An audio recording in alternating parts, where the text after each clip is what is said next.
Hello बच्चों, स्वागत है आपका हमारे चैनल पढ़ो इंडिया पर।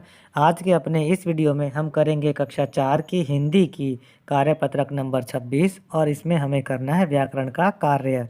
चलिए शुरू करते हैं वर्कशीट को हल करना। प्रश्न नंबर 1 देखिए, चित्र देखकर उससे संबंधित एक एक मुहावरा लिखिए। बच्चों यहाँ पर आपको कुछ चित्र दिए गए हैं, आपको इनको देख करके इनसे संबंधित एक मुहावरा लिखना है। जैसे पहला देखिए, इसमें हम लिखते हैं आंख भर आना। आंख भर आने का मतलब होता है इमोशनल या भावुक हो जाना। दूसरा देखिए, किताबी कीड़ा होना।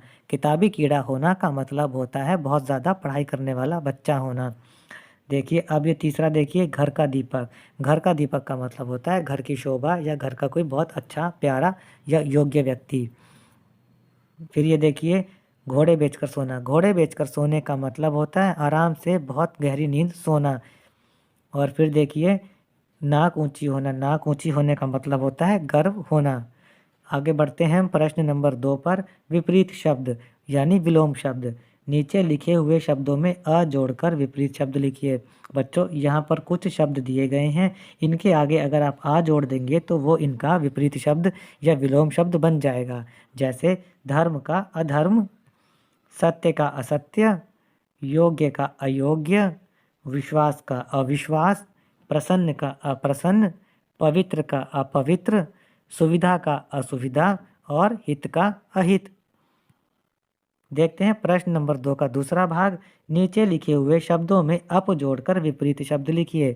अब यहाँ पर फिर से कुछ शब्द दिए गए हैं, इन शब्दों के आगे अप जोड़ने से वो उनके विलोम शब्द बन जाते हैं।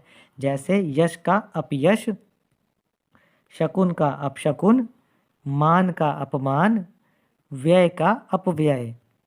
फिर देखिए प्रश्न नंबर 3। दिए गए शब्दों के दो दो पर्यायवाची शब्द लिखिए।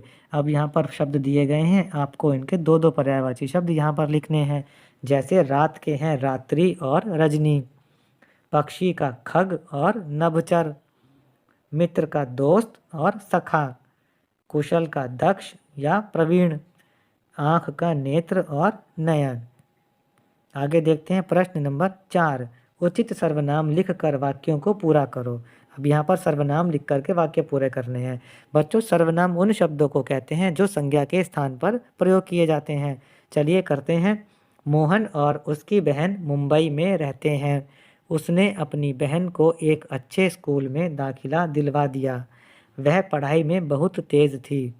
उसने उससे पूछा कि तुम बड़ी होकर क्या बनना चाहती हो? उसने कहा कि मैं डॉक्टर बनना चाहती हूँ। वह बहुत खुश हुआ। उसने उसकी खूब तारीफ की। प्रश्न नंबर 5 देखिए, वर्ग पहेली में से वचन ढूंढकर लिखिए। अब बच्चों यहाँ पर देखिए कुछ शब्द दे रखे हैं, उसमें किसी शब्द का एक वचन भी दिया गया है और उसका बहुवचन भी दिया गया है। आपको उन शब्दों को ढूंढकर लिखना है। जैसे थैला एक वचन है और थैले बहुवचन। इसी तरह नदी और नदियाँ, चिड़िया और चिड़ियाँ। यहाँ देखिए महिला और महिलाएं ये दिया गया है। देखिए झंडा एक वचन और इसका बहुवचन झंडे। चलिए अब इनको लिखते हैं।